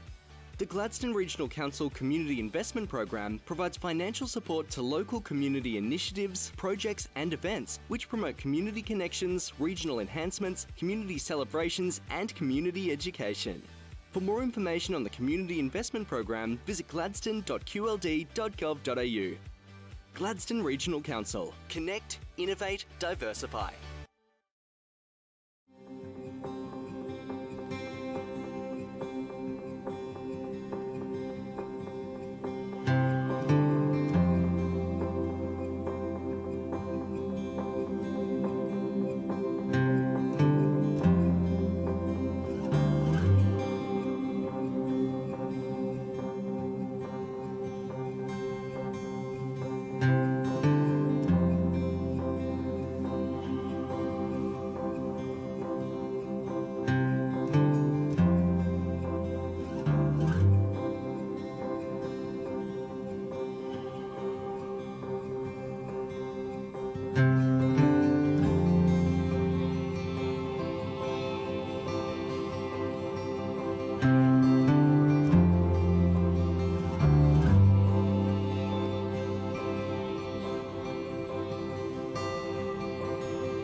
Illegal dumping and littering is a concern across the Gladstone region, with over 134 offences in the last 18 months.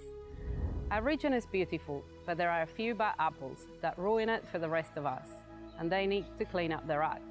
Commonly found items at illegal dumping sites across the region include car bodies and batteries, mattresses, tyres, white goods and furniture, and green waste. These items can be disposed of at any of the region's waste transfer stations, some of them even for free. Illegal dumping and littering pollutes our environment, harms plants and animals, and detracts from the enjoyment of our public spaces. It can lead to stormwater and ocean pollution, with large amounts of plastic, sugar sachets, and cigarette butts caught in stormwater traps and grates. It's cheaper for everyone to dispose of waste correctly. Illegal dumping and littering cost our ratepayers thousands of dollars each year in waste management and clean-up. It's also costly for our dumper, with penalties of up to $10,000. We can all work together to keep our region beautiful and dispose of waste responsibly by placing rubbish in the bins, or even holding onto the rubbish until you're near a suitable bin, and using our local waste facilities. Don't be part of the problem of pollution.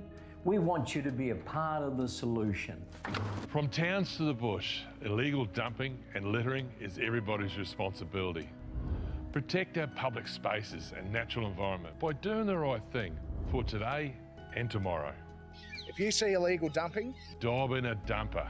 See it, report it, stop it.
Sign up to Council's disaster and weather event warning system. Receive alerts about emergency news, severe weather events and other public safety alerts via SMS or email. Registering to the disaster messaging system is free.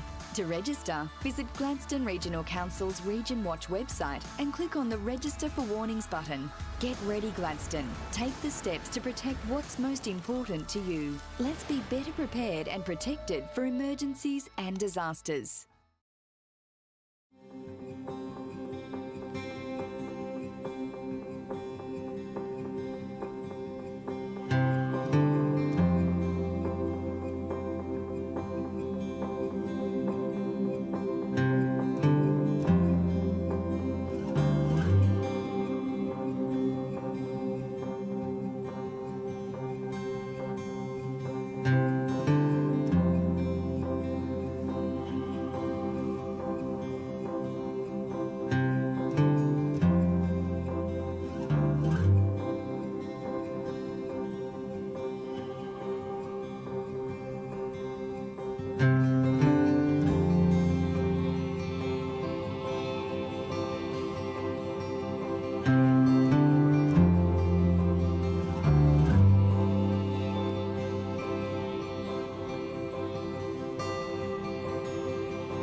Gladstone Regional Council are committed to fostering a proud, involved and engaged community.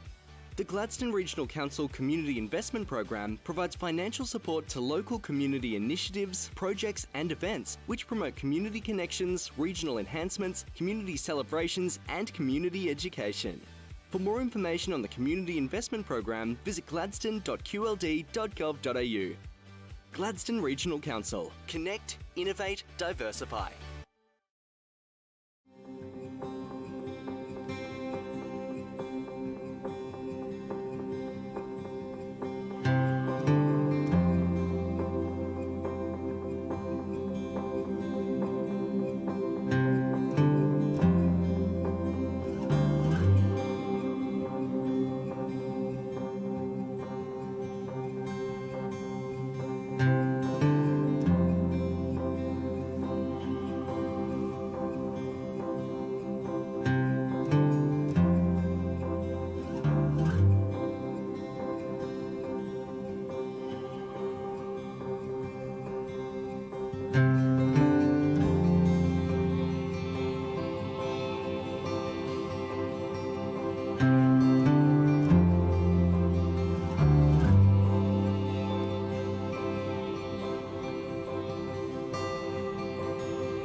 Illegal dumping and littering is a concern across the Gladstone region, with over 134 offences in the last 18 months.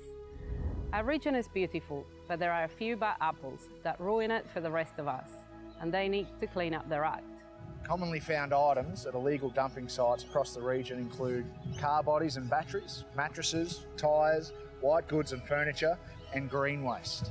These items can be disposed of at any of the region's waste transfer stations, some of them even for free. Illegal dumping and littering pollutes our environment, harms plants and animals, and detracts from the enjoyment of our public spaces.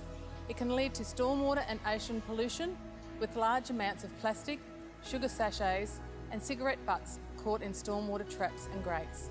It's cheaper for everyone to dispose of waste correctly. Illegal dumping and littering cost our ratepayers thousands of dollars each year in waste management and clean-up. It's also costly for our dumper, with penalties of up to $10,000. We can all work together to keep our region beautiful and dispose of waste responsibly by placing rubbish in the bins, or even holding onto the rubbish until you're near a suitable bin, and using our local waste facilities. Don't be part of the problem of pollution. We want you to be a part of the solution.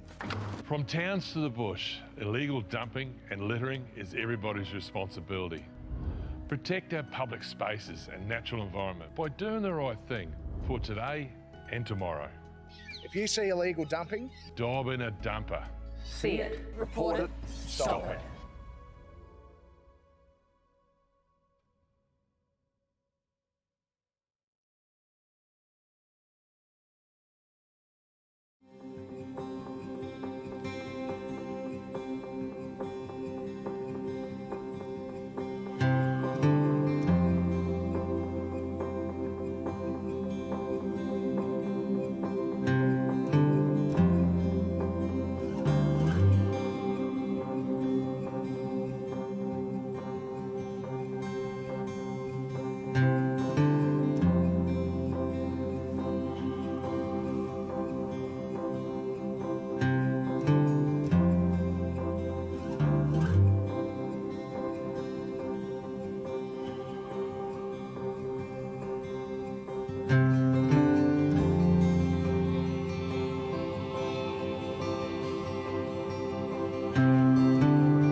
Sign up to Council's disaster and weather event warning system. Receive alerts about emergency news, severe weather events and other public safety alerts via SMS or email. Registering to the disaster messaging system is free.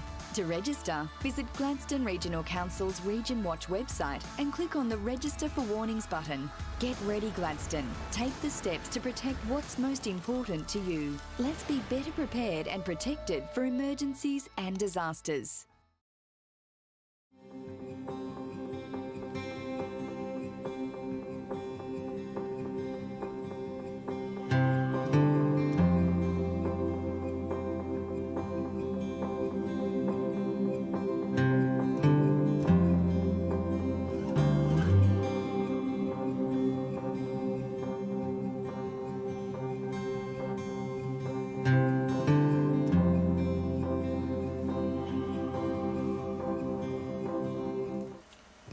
Welcome back and thank you councillors, thank you officers. Next item on the agenda is G4.4, which is the specialised supplier Events Queensland, and I hand over to the General Manager of Finance, Governance and Risk, Mark Holmes. Thank you, Mark. Thank you, Mr Mayor. This item is around considering a exemption to our normal purchasing processes with respect to the supply and support of our Eastern Glaston events, and part of that is through the delivery through Events Queensland of its Brisbane to Glaston Village in support of that. As you would know, that event's been started in 2019, was interrupted due to COVID, but this is around putting in place an arrangement and exception that recognises the IP that exists with respect to Events Queensland and the Brisbane to Glaston Village. and therefore entering in an agreement to progress with that purchase. Have it hand over to Kylie to add in anything that I've missed on that matter. Thank you, Mark. That was a great overview. Thank you. Councillors, in late 2018, Council held a strategic discussion to bolster the existing activities around the Easter period and to really strengthen tourism attraction in the Gladstone region. We identified the potential that we had with the Gladstone Harbour Festival and the Brisbane to Gladstone Yacht Race, and how we could actually bring that precinct to life over the Easter period. Easter in Gladstone was an initiative that we designed as an umbrella event, encouraging, I guess, a collaboration between Gladstone Harbour Festival, B2G Yacht Race, and any other events that we could combine to really activate that precinct and bring tourism and visitors to our region. Council's events team and the GEC technical team are focused on supporting the Gladstone Harbour Festival and bringing that to life during the Easter period. And as such, external resources would need to be engaged if we were to host or conduct any further events across that Easter period. In 2019, Council issued a request for service, and that was distributed to events professionals in the region to deliver a series of events that connected all of the events in the precinct, so the Harbour Festival, B2G Yacht Race, and the broader harbour area. From the submissions received, Council accepted a proposal from Events Queensland, who designed the Brisbane to Gladstone Village, which included the delivery of a seafood festival, line crossing party, and the long lunch. The events were delivered in 2019. We had a small interruption with COVID in 2020, and again in 2021 in a revised capacity. The last few years, Council has successfully marketed Easter in Gladstone with the Brisbane to Gladstone Village as part of it.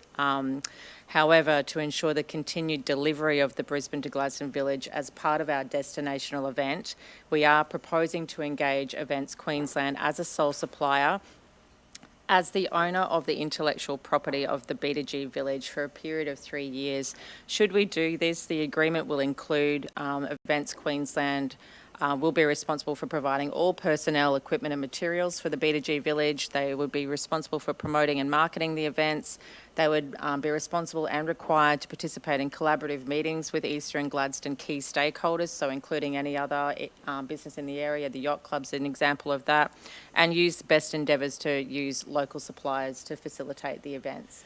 I invite any questions that councillors may have with respect to engaging Events Queensland as a sole supplier. Thank you. Councillor Goodluck. Sorry, Mr Mayor, I'll have to declare a conflict. I just realised that I've been engaged by someone who I believe is from Events Queensland to perform at the under my ABN as a musician at the event. So I'll declare that conflict, and leave the room. Thank you, Councillor Goodluck. Questions, councillors? I do. Oh no, you go. Is it possible that I don't know what I'm going to refer to it as a safe night precinct, because I think that's what they can be called, where that precinct down the end of Kundoon Street along Flinders Parade, including the yacht club and the village, could be one precinct, so that people can flow between the yacht club and the precinct? Because in 2019 there was that gap between the boat ramp and sort of two licences, and it was really messy. And I know it's going to be free this year. That's a plan for it to be free, so that's one good thing, so people can go and enjoy the village for free. Well, that's what my understanding is from what I've read. But is that a way they could be one precinct? Part of the collaborative meetings with the Easter and Gladstone stakeholders is to encourage that flow and recognising the importance that each of the stakeholders play in the Easter and Gladstone, the success of the Easter and Gladstone weekend. So we do acknowledge that those other key stakeholders in the precinct have their place within the weekend, and the entry statement for the B2G Village should be conducive to that flow of patrons through. So it shouldn't be restrictive to people flowing from the Harbour Festival to the yacht club to the village, watching the event, watching the B2G Gladstone race. And I know it's not called the Dock anymore, but is it La Familia? La Familia, yeah. So you're there, and also down to Auckland House, but there's the My Place nightclub nearby as well. So that's sort of a safe night sort of precinct sort of makes sense in that sort of area for me. But anyway, I did have another question, but I'll go to councillors and come back. Questions, councillors? I had it's probably a segue off your question, Mayor Matt, and I support the recommendation, but in relation to the Brisbane to Gladstone yacht race, are the Ports Corporation are putting new gangplanks in, or we're getting the yachts in close? Is that the endeavour, or is that not the endeavour? That's the wrong word. Is that what they're trying to do? And do Events Queensland?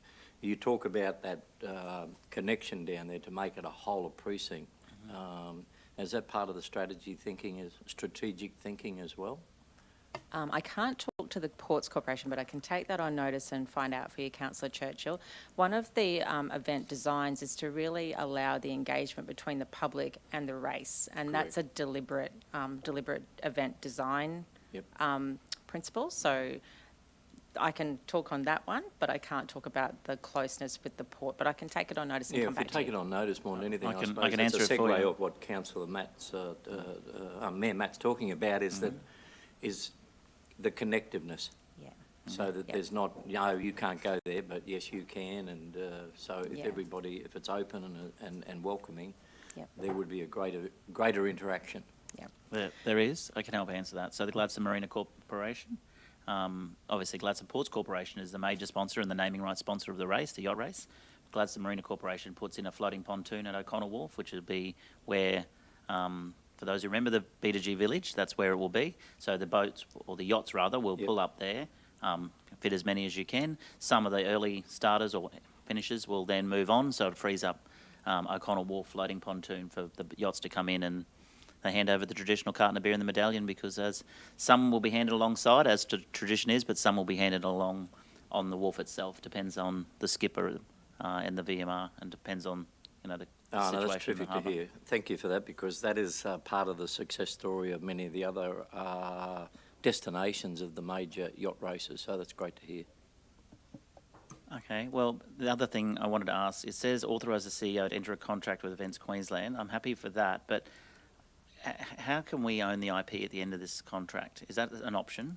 Because I fully accept that Events Queensland did an amazing job delivering that event, and then again during COVID, and they came up with the concept, but it was based on your plan, council's plan, to have this Eastern Gladstone village precinct sort of thing, and they've come up with the B2G village, which is great, and the long lunch and the seafood festival and the line crossing party. But realistically, that was a council initiated program. So how do we own the IP in the end of the day?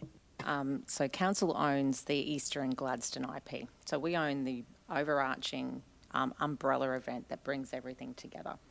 Events Queensland own B2G Village and the events that consist under that. So they named the B2G Village. The only way that we could own the IP is to buy the intellectual property.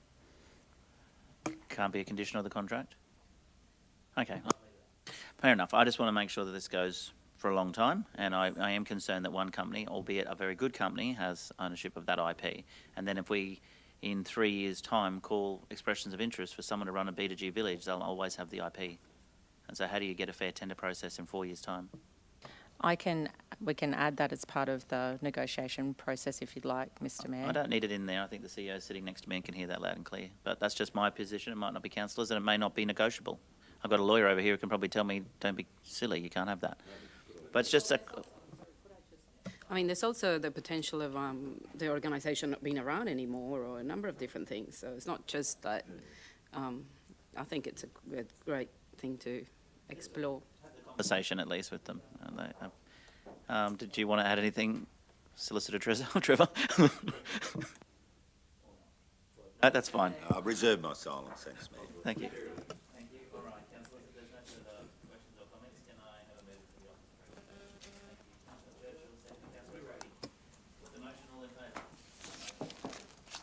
We get it. Oh, sorry, I didn't have the mic on for that. The motion's carried. Can I have Councillor Goodluck back, please? Moved by Councillor Churchill, seconded Councillor O'Grady for the minutes.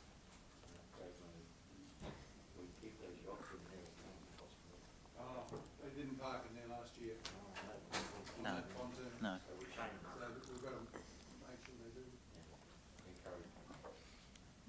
We should have a very big fleet this year. All right, the next item on the agenda is G4.5, which is our financial report for the period ending the 31st of January 2022, and I'll hand back to Mark Holmes, the General Manager of Finance, Governance and Risk. Thank you, Mark. Morning, Mayor. Morning, councillors. This item is with respect to your monthly financials through to the end of January, so essentially taking us to 59% of the financial year. No significant changes through the month, very much on track and in line with the review that we conducted in December. Probably some of the changes just worth noting are with respect to our net rates and utility charges. You'll see that has moved from around about 84% to 92% with the raising of our water levies that have hit the streets in recent days. Our interest and our tax equivalents do remain behind where we would have thought at this point, but we do expect it will start to track in a positive manner over the coming months in those spaces. With respect to our expenditure, we are sitting below pro rata at this point, so 55% as opposed to 59%. And predominantly that is in so it's not in our employee space. Our employee space is just under pro rata, and you'd expect that would track because that's a fairly even spend across the year. The main variances are there in our contractors and consultants and our donation space, and we saw us giving some more donations today. So those budgets are below 40%. So we just need to make sure we're spending those through the year. Those contractors and consultants may be away in some of those programs of work.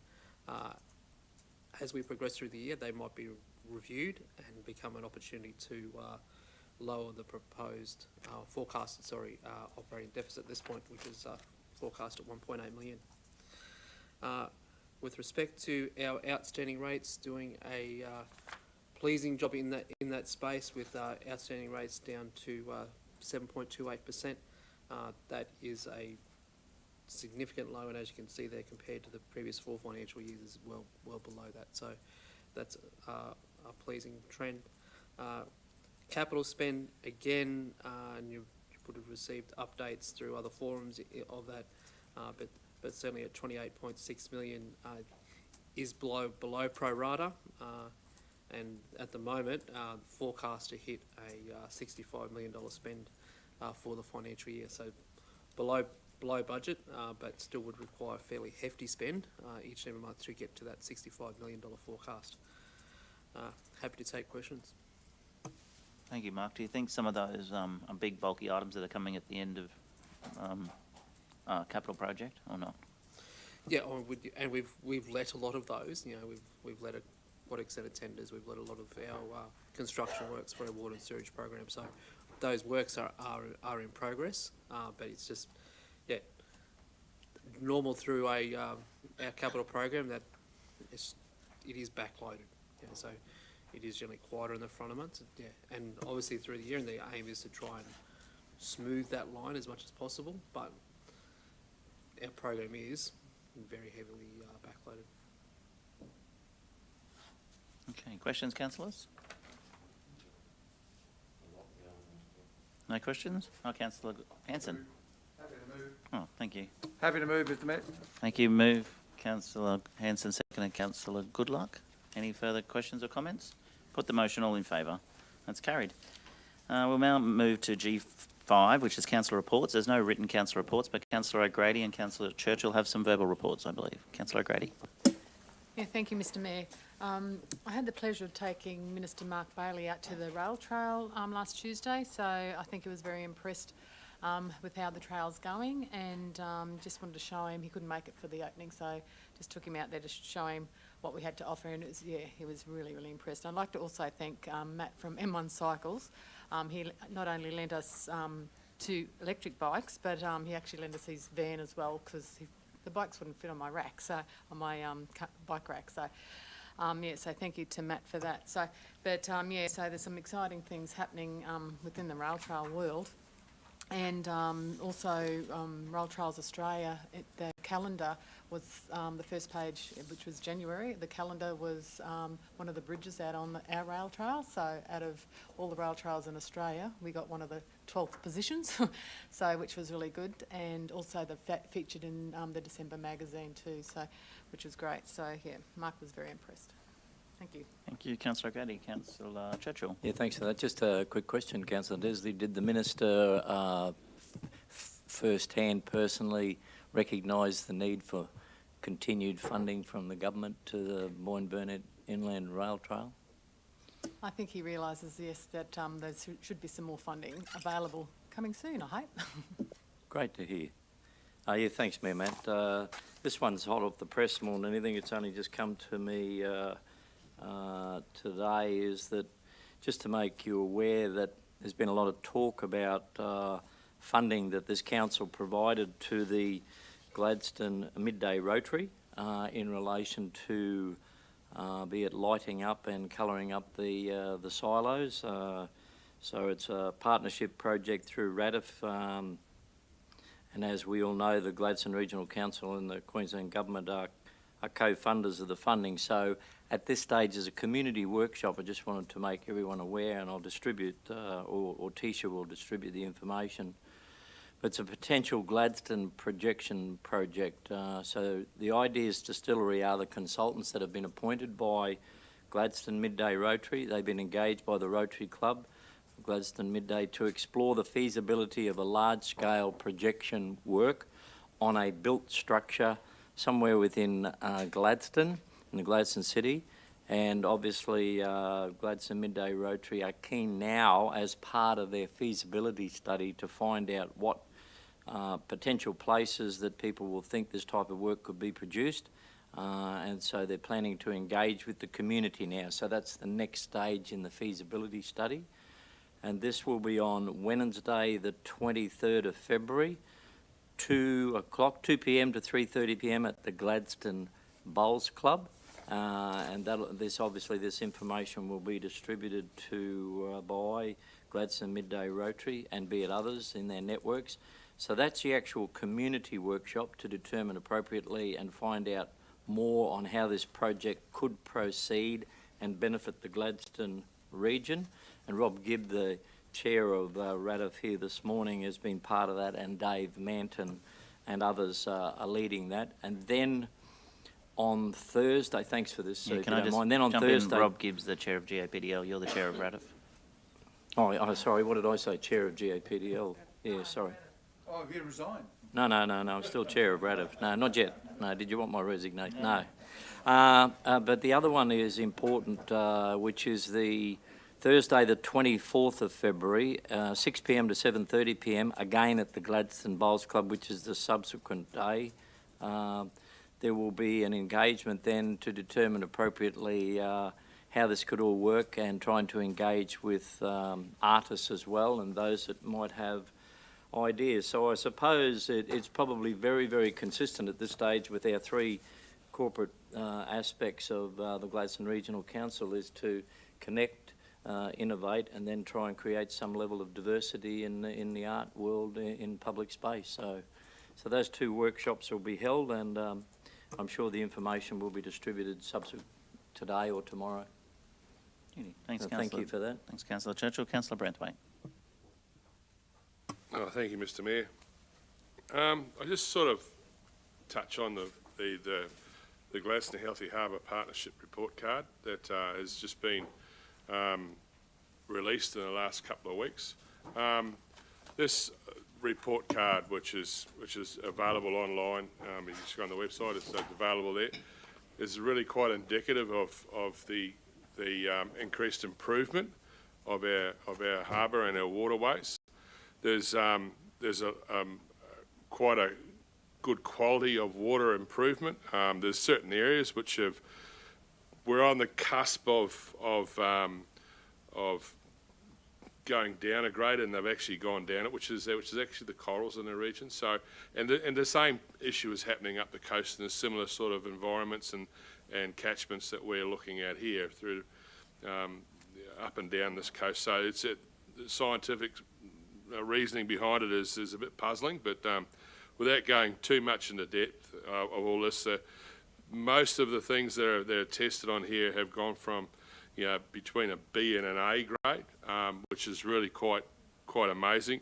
The likes of your fish recruitment and fish habitat and health is concerned.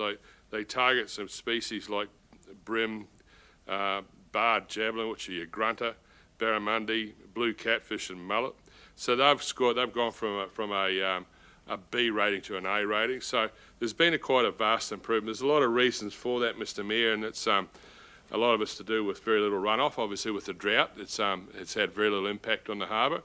It's going to be interesting to see what happens with El Nino, and if we have a major rain event, how those things will change within the harbour system. But overall, the health of the Port Curtis and the Glaston Harbour is on the major improve, and it's a real credit to all the stakeholders that utilise the harbour, and also the industry and the agricultural side of things as well. I might say one thing: we're actually, the council is taking on an urban stormwater stewardship program, which is there's a lot of obviously runoff from our cities up and down the coast, and this council is actually taking that on board, and we should see a vast improvement in that in the next period as well. Thank you. Thank you. Thank you, Councillor Branthwaite. Any further councillor reports? No further council reports. I have no urgent business, no notices of motion, no confidential items. Declare the meeting closed at 11:18 a.m. Thank you for your attendance.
Sign up to Council's disaster and weather event warning system. Receive alerts about emergency news, severe weather events and other public safety alerts via SMS or email. Registering to the disaster messaging system is free.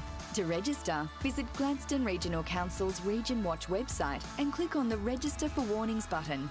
Get ready, Gladstone. Take the steps to protect what's most important to you. Let's be better prepared and protected for emergencies and disasters.